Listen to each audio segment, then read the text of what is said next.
À 17 ans, Mechas est seul au monde. Régulièrement, il vient se recueillir sur la tombe de sa mère. Mechas n'a jamais connu la vie des enfants de son âge. Depuis sa naissance, il baigne dans la violence des cartels de la drogue. Mechas est le seul survivant de sa famille. S'il te plaît, qu'il ne m'arrive rien. Prends soin de moi, je t'en prie. Je t'aime. Je vais tuer tous ces connards. On me l'a tué. Orphelin, tiraillé entre son désespoir et son désir de vengeance, Mechas est totalement livré à lui-même. Il se demande encore qui a tué sa mère.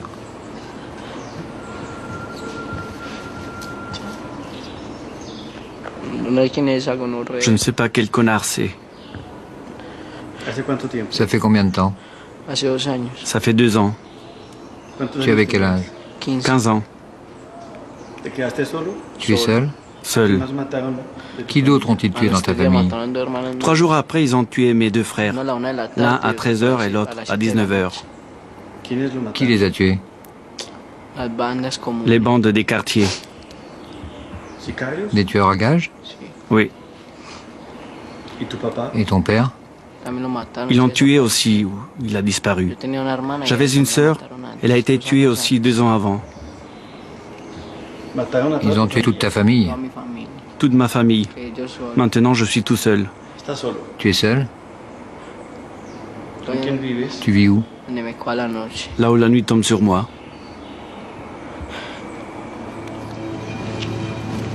C'est comme ça que Mechas est devenu tueur à gages. Un enfant tueur impitoyable, à la petite gueule d'ange ou de démon.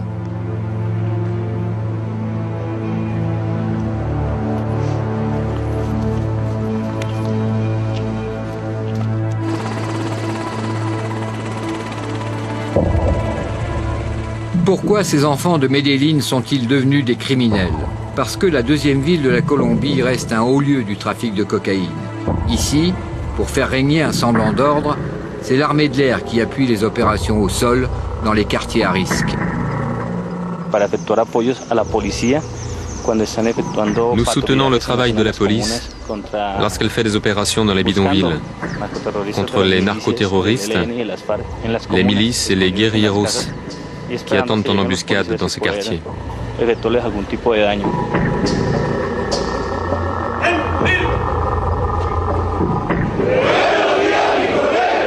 Ce sont ces commandos d'intervention entraînés aux États-Unis qui épaulent la police de Medellín. Ici, en général, nous devons utiliser cet armement de combat pour répliquer aux attaques, parce qu'ils ont les mêmes armes que nous. Mais nous arriverons avec des armes de pénétration, des fusils d'assaut et des mitraillettes.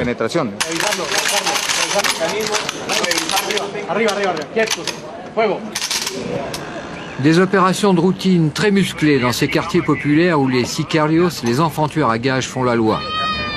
Las Comunas, les bidonvilles sur les hauteurs, Carpinello, Belenchito Corazon, Manrique, pire que le Bronx, Harlem ou Chicago. Avec plus de 15 assassinats par jour, Medellín est considérée comme une des capitales mondiales du crime. Ces opérations n'aboutissent le plus souvent à rien. Elles sont devenues un rituel pour la police comme pour les habitants de ces quartiers, blasés par les scènes de violence. Ce jour-là, les policiers sont censés libérer un otage et capturer ses ravisseurs. Une fois de plus, des interpellations massives pour un résultat nul. On n'a rien trouvé. Ils ont déplacé l'otage. 2 semaines plus tard, dans ce même quartier, des affrontements entre policiers et délinquants feront plus de 20 morts. C'est dans ces bidonvilles qu'officient Mechas et ses copains. Nous avons mis plus d'1 an à approcher ces jeunes tueurs. C'est finalement eux qui nous ont adoptés. Nous allons passer 10 jours en leur compagnie à tutoyer la mort. Ce quartier est dangereux, c'est pour ça que j'aurai une mitraillette. Tu veux quoi? Une mitraillette. Pourquoi faire? Avec ça, on peut tuer 20 à 30 personnes d'un seul coup. Aux côtés de Mechas, son ami Fania, 15 ans. Il est à la tête d'une bande de délinquants en permanence traqués par la police. Sa mère l'a renié le jour où elle a découvert ses activités de tueur à gages. Lui et ses copains vivent dans le néant et la violence.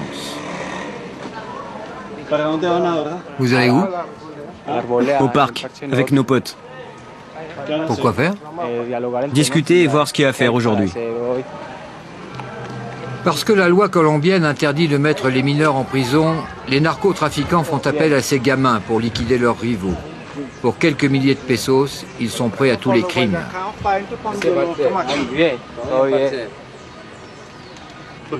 Pourquoi tu fais le signe de croix? Pour remercier Dieu d'être vivant un jour de plus. Tu crois en Dieu? Ouais, bien sûr. Tu vas à la messe? Non, sinon je fondrais comme une bougie. Pourquoi? Je suis un grand pécheur. Grand pécheur ou grande détresse, ils n'ont jamais connu que l'école de la rue, sa loi, sa violence. Et toi, quel âge as-tu? 15 ans. Et tu fais quoi? Je traîne dans la rue et je vole. Tu voles? Ouais, je traîne et je vole. Tu tues aussi? Ouais, Depuis quel âge? depuis l'âge de 13 ans. Tu as déjà beaucoup tué? Plus ou moins, pour le compte de ceux qui me paient. On te paie combien? Ce qu'ils veulent. 1 million de pesos, parfois plus. Et tu tues pour moins? Bah ouais. Ça ne te fait pas de peine? Non. Pourquoi est-ce que tu tues? La nécessité, mon pote. Mais tu as essayé de trouver du travail? Avec cette situation, c'est pas évident. Tu as déjà tué plusieurs fois? Lui, c'est El Flaco. Il prépare l'arme avec laquelle il doit exécuter son contrat de la journée. Il doit tuer un homme. Pourquoi? Comment? Il n'en dira rien. Quelques minutes plus tard, nous retrouvons Mechas au coin de la rue. Il dégaine vite. Sans vraiment comprendre ce qui se passe, nous avons juste le temps de filmer ces images. Le braquage d'une voiture. En quelques secondes, le propriétaire est en fuite. Mechas et son copain ont réussi leur coup.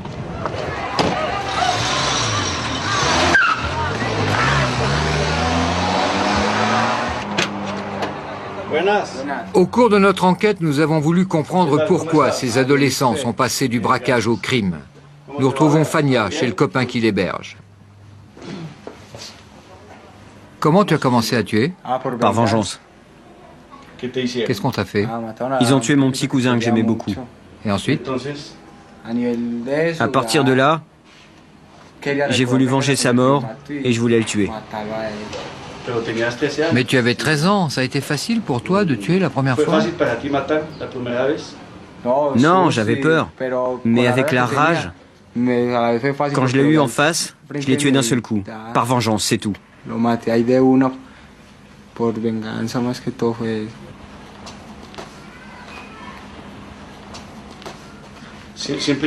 Et tu as toujours l'arme sur toi? Ouais.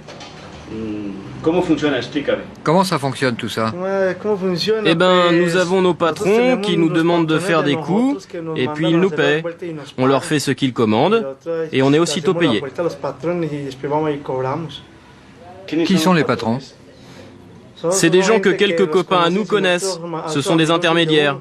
Ils nous proposent ce qu'il y a à faire. Les patrons, eux, on ne les voit jamais. Cette bande écume le quartier voisin. À longueur de journée, les gamins traînent dans la rue en attendant qu'un contrat de sicarios leur tombe du ciel. Viens, je te montre quelque chose.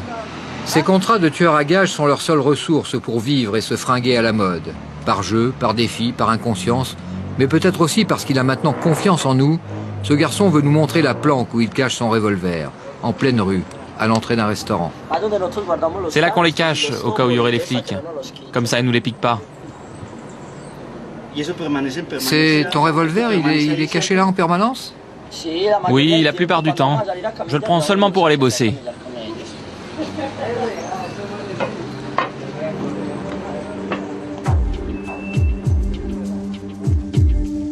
Prison de Bogota. Ce jour-là, nous avons une autorisation exceptionnelle pour une rencontre exceptionnelle au quartier de haute sécurité. Aucune caméra n'a jamais été autorisée à filmer le détenu que vous allez voir. John Jairo Velázquez Vázquez paye depuis 11 ans le prix de 72 condamnations. Pablo Escobar l'avait baptisé Popeye. C'est lui qui recrutait les tueurs à gages pour le compte du gros bonnet de la drogue abattu en 93. Pablo Escobar était entouré d'environ 3000 tueurs à gages. Quel salaire avait chaque tueur à gages? Non, il n'avait pas de salaire. Pour chaque assassinat, il leur payait une certaine somme. Quel âge avaient les tueurs à gages? De 10 ans à une cinquantaine d'années. Et toi, à quel âge tu as commencé à tuer? Depuis l'âge de 18 ans. Comment c'est arrivé? Pourquoi? C'était très naturel. En Colombie, on vit la culture de la violence. Tu es de Medellín? Oui. Comment s'est déroulé ton premier crime? C'était un meurtre commandé. C'était professionnel. On te payait par assassinat? Oui. Parce qu'à Medellín, c'est un métier. Même quand il fallait tuer des enfants, bien ça faisait partie de la guerre. Ce paisible quartier de Medellín porte le nom de Pablo Escobar. Ses habitants n'en ont pas honte. Ivan Hernandez a reçu des mains d'Escobar lui-même les clés de sa maison. Pendant qu'il vendait de la poudre de mort au monde entier, Escobar faisait du social à Medellín. Il a construit ici 280 maisons pour les pauvres. 10 ans après sa mort, on le vénère encore. Vous savez, la plupart des habitants de ce quartier, nous lui sommes très reconnaissants, parce que c'était un homme très humain. Il faisait très attention aux pauvres. Il aimait beaucoup les enfants. Et dans ce quartier, quand il était vivant, on recevait chaque année 1000 à 1500 cadeaux pour les enfants. Il nous envoyait aussi des vivres pour les fêtes de fin d'année et du cochon pour le réveillon. La plupart des habitants de ce quartier possèdent la photo de Pablo Escobar chez eux. On lui rend visite au cimetière, on prie pour lui. Nous l'avons toujours dans nos pensées. Les gens de ce lotissement préfèrent ne pas savoir d'où provenait le pouvoir et l'argent d'Escobar. Voilà sa photo. Qu'est-ce que vous faites avec cette photo, madame? Il y en a deux, je les conserve. Comme on garde des photos de famille. Qu'est-ce qu'il y a derrière ces photos? Une prière qu'il avait l'habitude de dire. Vous l'avez toujours sur vous? Oui, toujours, toujours.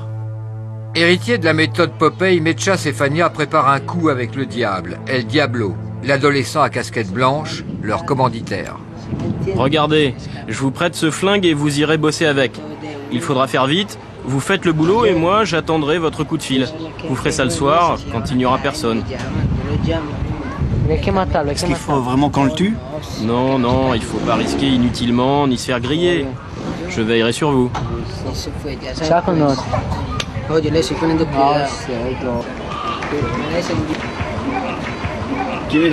C'est qui le diable?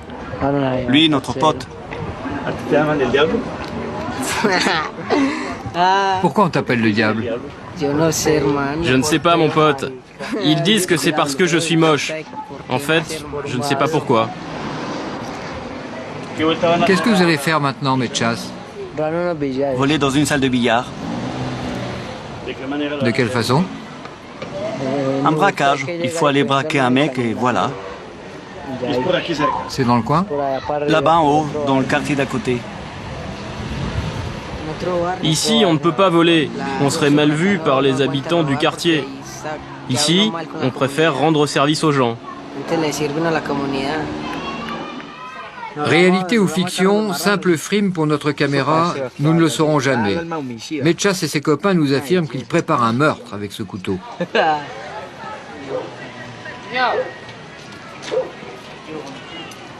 Qu'est-ce que vous allez faire avec cette arme? Décapiter la fille. Regarde, la prendre comme ça.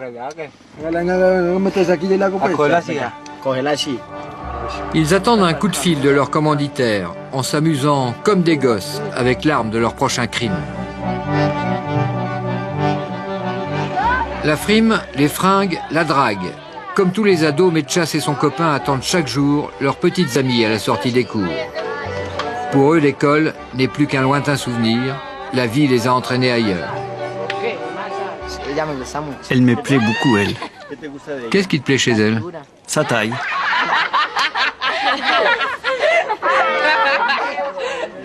Et Mechas, s'il te plaît aussi? Plus ou moins, Plus ou moins? oui. Qu'est-ce qui te plaît chez lui? Tout.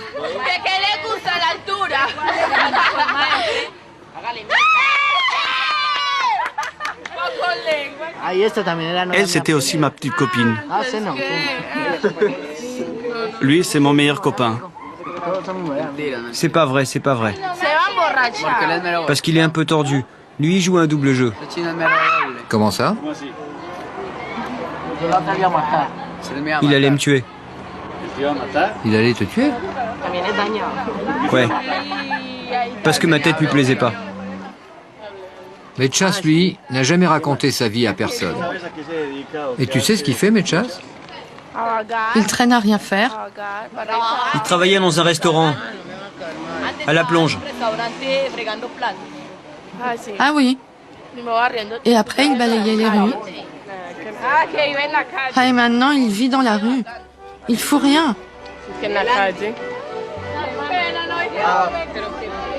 Brusquement, le charme est rompu. Mechas est rattrapé par son cauchemar. Il nous demande de le suivre. Tu viens, on va au cimetière? Quel cimetière? Celui du quartier Américas, chez mes petits frères.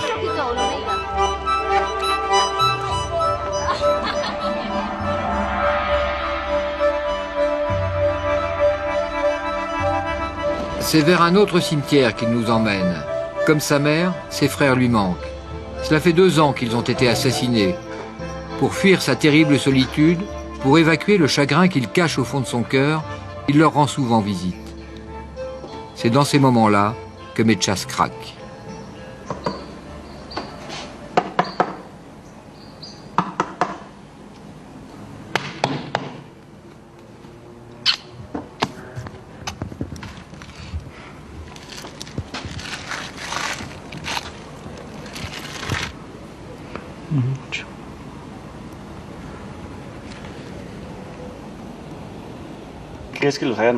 Pourquoi ils les ont tués? Je crois que c'est par vengeance. Mais qu'est-ce qu'ils avaient fait? Mon frère était très méchant. Il faisait quoi? Il tuait beaucoup. Et ton autre frère? Lui, il étudiait. Et tu crains pas qu'on te fasse la même chose? Si je meurs, je serai avec eux. Pour le moment, qu'ils prennent soin de moi, qu'il ne m'arrive rien de mal. Quel âge avait chacun d'eux? Lui avait 24 ans et lui 17. Et toi? Quel âge tu avais quand ils ont été tués? J'avais 15 ans. Ils les ont tués devant toi? Non, j'étais à l'épicerie, mais on les a tués à l'intérieur de la maison. Où tu vis? Où je vivais.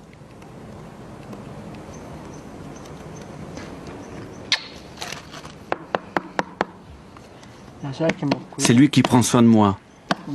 Ne me laissez pas tout seul. Prenez soin de moi.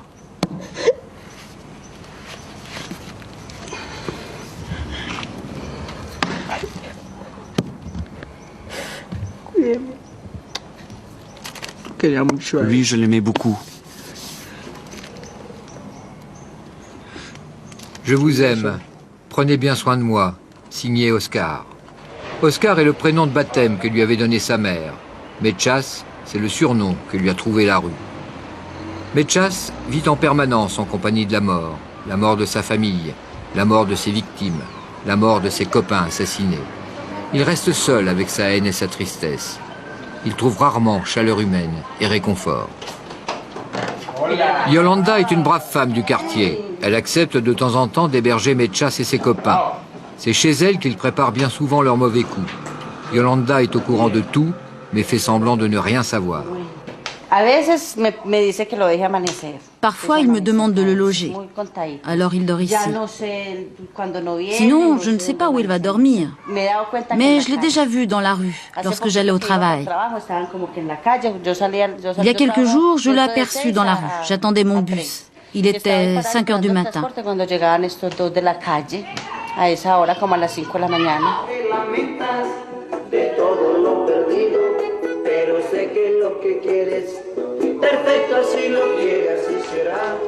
Chanson romantique et rap, la musique préférée des ados colombiens. Mais ici, on ne se laisse pas aller longtemps. Tout s'arrête quand il faut commettre un crime. Je dois aller me changer. Qu'est-ce que vous allez faire? L'assassinat de la fille. Aujourd'hui? Ouais. À quelle heure vous allez faire ça? À 6 heures.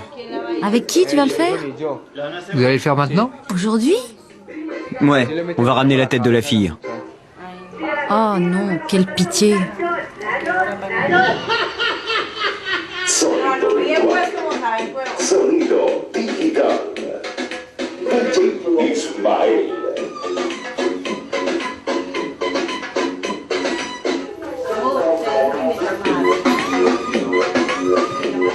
Un dernier rap et ils y vont sans hésiter. Je vais me changer, comme ça je fais un peu voyou.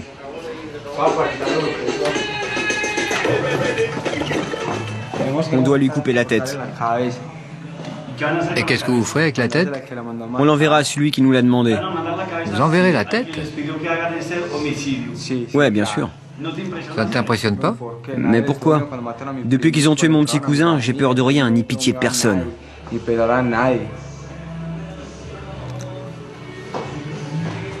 À force de côtoyer la mort, elle les suit partout, elle les habite.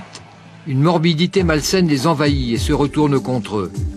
Rattrapés par la peur et l'angoisse du vide, l'un de leurs copains leur a offert le spectacle de son suicide. Il avait à peine 17 ans. C'est ici que notre pote s'est tué avec le revolver que nous avions acheté. Le lendemain, il s'est suicidé avec. Il est resté assis là où nous étions sous les gradins. Il s'appelait comment? Il s'appelait John. Comme ça, assis. Devant vous? Ouais. Le sang avait coulé par ici. Il y en a encore.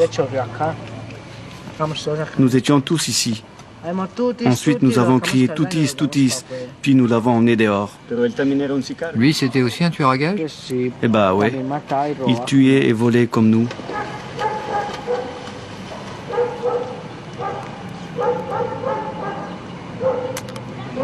Il est mort comme il voulait. Il avait dit que personne ne le tuerait, qu'il le ferait lui-même et puis il s'est donné la mort. Il nous manque beaucoup. Parfois, il faut prier. On n'est pas vraiment des démons.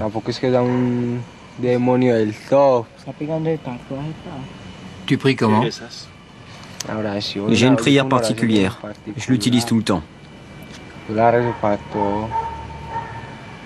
Qu'est-ce que tu demandes à Dieu? De me pardonner d'être comme je suis. Je lui demande de m'aider pour que tout aille bien. Qu'il me protège. Il a ma vie entre ses mains. À lui de savoir ce qu'il en fera. Compagnons et complices dans le malheur, Mechas et Fania ont les mêmes mots pour saluer leur ami disparu. On t'aime. Tes amis t'oublieront jamais.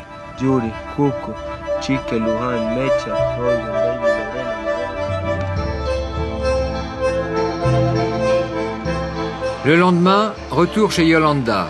Fania et Mechas s'amusent comme les vrais enfants de leur âge, avec des pistolets en plastique.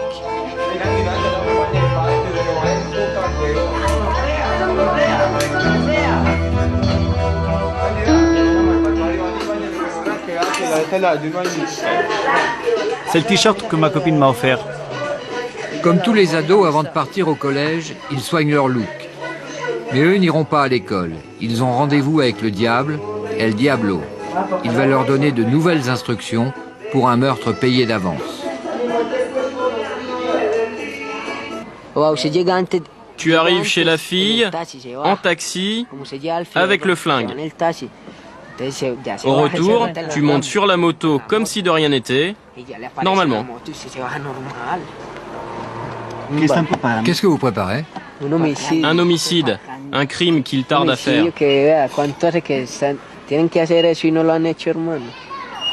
Il s'agit de qui? D'une nana. S'ils ne la tuent pas, c'est eux qui se feront descendre. Ils le savent très bien, lui et lui. Pourquoi? Parce qu'ils se sont engagés à la tuer, et plus ça tarde, plus ils risquent d'être tués. Le soir même, tout se met en place. Fania, nerveux, cherche un taxi. Il cache son arme. Laisse-moi, je vais faire un tour.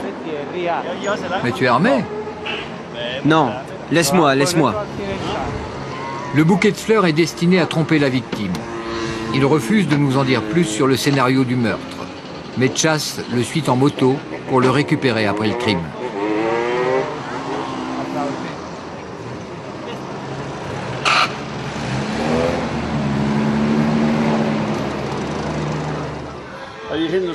La Vierge Marie vous protège? Bien sûr, de tous les maux et de tous les dangers. Tu crois en Dieu? Bien sûr, il faut croire en Dieu, en celui qui nous donne cette vie tragique que nous menons. L'attente est longue. Ça fait plus d'1 heure que Fania et Mechas sont partis. La nervosité s'installe. Je t'avais dit que ça serait chaud là-bas. Ils se sont fait griller. On aura d'autres coups à faire. Toujours d'autres coups et plus d'argent. Plus d'argent et encore plus d'argent. Fania revient enfin. Il reste 2 balles dans le revolver. Nous ne saurons jamais si le crime a été commis. Non, non, non, non, non, non, non, non, non.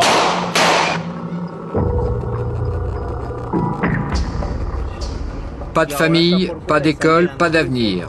Rares sont les adultes qui posent leur regard sur ces enfants tueurs. Le garçon qu'on va voir donne de très bons résultats. Il habite là-haut. C'est un quartier très chaud et très violent. William Zapata est éducateur dans un institut à Medellín. Son unique objectif est de récupérer ces gamins au bord du gouffre, de les sortir de l'engrenage mortel où ils sont piégés. Il nous emmène chez Andrés, 24 ans, un de ces jeunes qu'il a sauvés. Il vit aujourd'hui chez ses parents. C'était aussi un sicario, un enfant tueur.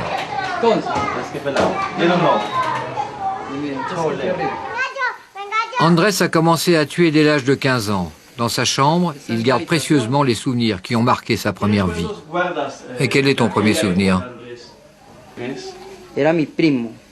Celui de mon cousin. On l'a tué parce qu'il défendait une fille dans un autobus. Quand il est descendu, un mec l'a poignardé en plein cœur. Aujourd'hui, Andrés mène une existence normale au sein d'une famille normale avec ses petits frères, sa mère et son père. Sans la persévérance et la force de conviction de cet éducateur, Andrés n'en serait pas là. Il ne serait peut-être même plus là pour comprendre pourquoi on devient sicarios. Le pouvoir de l'argent, disons-le comme ça. Lorsqu'elles voient un jeune sicario, les filles pensent immédiatement à l'argent. Eux, lorsqu'ils font un coup et qu'ils tuent une personne, c'est pour de l'argent. Et ça devient alors un phénomène de consommation. Ils ont la passion des vêtements de marque. C'est courant ici à Medellín. Les tueurs à gages sont habillés très branchés avec des vêtements chers, chemises ou jeans dernier cri. Ce qu'ils veulent, c'est séduire avec les apparences. Comment tu as eu l'idée de changer? Grâce à une petite copine. Je voulais avoir une famille avec elle. Nous avons plusieurs rêves dans la vie, mais il y en a un qui nous commande. Et c'était celui-là le principal pour moi. Mais alors, qu'est-ce qu'il fallait que je fasse? Changer. Et cesser de faire des bêtises pour commencer à être un nouvel homme, afin d'atteindre mon rêve, et je suis donc sur le chemin. Pour Andrés, une terrible parenthèse est refermée. Sa vie de sicario fait maintenant partie du passé. Marlon, dit El Diablo, a été assassiné par un autre sicario dans ce même quartier 2 semaines après ce reportage. Esteban, dit Fania, a quitté le quartier à la suite de menaces.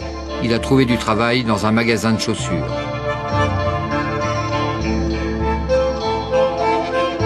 Oscar, dit Mechas, lui aussi menacé, a quitté le quartier. Il poursuit son aventure sans issue pour le compte d'un nouveau commanditaire.